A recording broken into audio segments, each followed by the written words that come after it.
चलिए आगे बढ़ेंगे, बात वक्फ संशोधन बिल की कर लेते हैं। वक्फ संशोधन बिल के काउंटडाउन की बात हो रही है, जिसको लेकर के एक बड़ा अपडेट अब सामने आया है। बताया जा रहा है कि वक्फ संशोधन बिल को सरकार कल संसद में पेश कर सकती है। देखिए,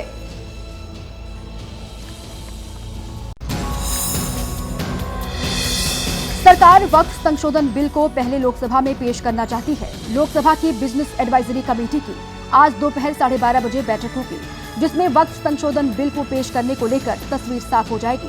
संसद के बजट सत्र का ये आखिरी हफ्ता है।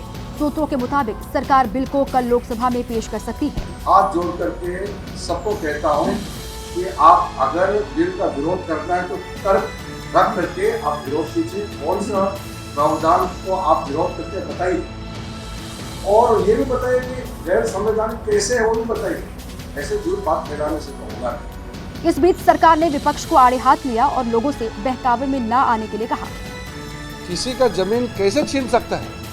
इस तरह का झूठे बातें करके लोगों को बरगलाने का काम करना ये तो ठीक नहीं है। ये कौन लोग हैं जो झूठ बात बोल करके आम लोगों को गुमराह करने का जो प्रयास कर रहे हैं? वो कौन लोग हैं?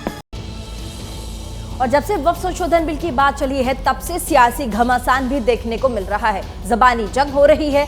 बिल के विरोध में कई मुस्लिम संगठन और सियासी पार्टियां अपील कर रही हैं। एनडीए की घेराबंदी हो रही है, तो वहीं एनडीए की ओर से भी जवाब देने में देर नहीं लगाई जा रही। क्या कुछ चल रहा है, देखिए।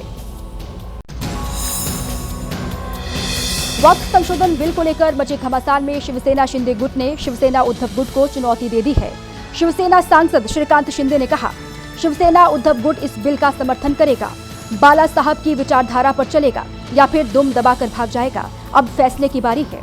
उधर इस बिल को रोकने के लिए मुस्लिम संगठन अभी भी एनडीए सहयोगियों से आस लगाए बैठे हैं। पूरा विचार नीतीश कुमार जी करेंगे, क्योंकि इसमें एक पूरे देश स्तर पे, सिर्फ बिहार ही नहीं, हिंदुस्तान के हर गोशे में लगभग 20 से 25 करोड़ मुसलमानों में तशवीश है। इसलिए इस पे पूरा विचार होना चाहिए। एआईएमआईएम को भी भरोसा है कि एनडीए के सहयोगी अपना फैसला बदल सकते हैं। अगर बीजेपी को ये बिल पास करना है तो उसको चंद्रबाबू नायडू, नीतीश कुमार, बाद में चिराग पासवान और जयंत चौधरी, ये इनका समर्थन लेना जरूर है। अगर ये लोगों ने इस बिल को समर्थन किया तो भारत देश का मुसलमान कभी भी इन लोगों को माफ नहीं करेगा। तो आज न्याय और जस्टिस वर्सेस तुष्टीकरण की लड़ाई है। और देखिए, उम्मीद जताई जा रही है कि कल संसद में वक्फ संशोधन बिल पेश हो सकता है। इसी बीच बीजेपी अध्यक्ष जेपी नड्डा ने सांसदों को कुछ खास निर्देश दिए, लेकिन यह वक्फ बिल को लेकर नहीं था, बल्कि वन नेशन वन इलेक्शन को लेकर था। देखिए, सूत्रों के मुताबिक बीजेपी अध्यक्ष जेपी नड्डा ने पार्टी के सांसदों के साथ वीडियो कॉन्फ्रेंसिंग के जरिए बैठक में उन्हें निर्देश दिए हैं कि वन नेशन वन इलेक्शन को लेकर लोगों के बीच जागरूकता अभियान चलाएं। पार्टी कार्यक्रम की बजाय सामाजिक बैठकों में चर्चा करें और लोगों से फीडबैक लें। वन नेशन वन इलेक्शन से जुड़े संविधान संशोधन विधेयक पर फिलहाल जेपीसी में मंथन चल रहा है, लेकिन इतना तो साफ हो गया है कि वक्फ बिल के बाद केंद्र के एजेंडे पर यही है। इसके अलावा जेपी नड्डा ने बीजेपी सांसदों से 6 अप्रैल को पार्टी के स्थापना दिवस को लेकर भी बात की। उस दिन सभी नेताओं और कार्यकर्ताओं से अपने घरों पर पार्टी का नया झंडा लगाने के लिए कहा गया। वहीं 14 अप्रैल को अंबेडकर जयंती वाले दिन सभी सांसदों से दलित बस्तियों में जाने और लोगों से संवाद स्थापित करने के लिए कहा गया है। सूत्रों के मुताबिक अंबेडकर जयंती से अगले 10 दिनों तक देश भर में कई कार्यक्रम होंगे, जिनमें केंद्रीय मंत्री, सांसद और बीजेपी के बड़े नेता शामिल होंगे।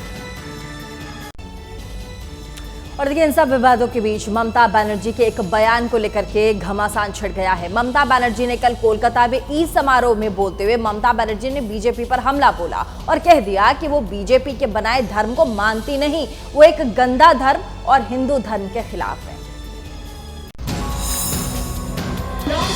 धर्म मानता है, स्वामी विवेकानंद को धर्म मानता है, लेकिन हम जानबूझ के एक गंदा धर्म जो इसने बनाया, जो एक जुमला पार्टी ने बनाया, वो धर्म को हम नहीं मानता है, वो तो हिंदू धर्म का खिलाफ में है। ममता बनर्जी के इस बयान के खिलाफ बीजेपी ने मोर्चा खोल दिया है।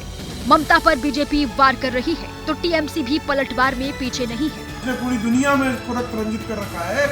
उस मजहब से प्यार और जो विश्व बंधुत्व की बात करे उससे तकरार। ममता बानो, कृपा करके एक बार अपनी मानसिकता का परीक्षण करा लें। प्रॉपर हिंदुइज्म, इसका जो आइडियोलॉजी है हम लोग मानते हैं। नए तरीके से वोट मार्केटिंग के लिए जो लोग हिंदुइज्म को इस्तेमाल करते हैं डिस्टॉर्टेड वे से, हम लोग उसको विरोध करते हैं। ममता दीदी जो बोली है एकदम सही बात बोली है।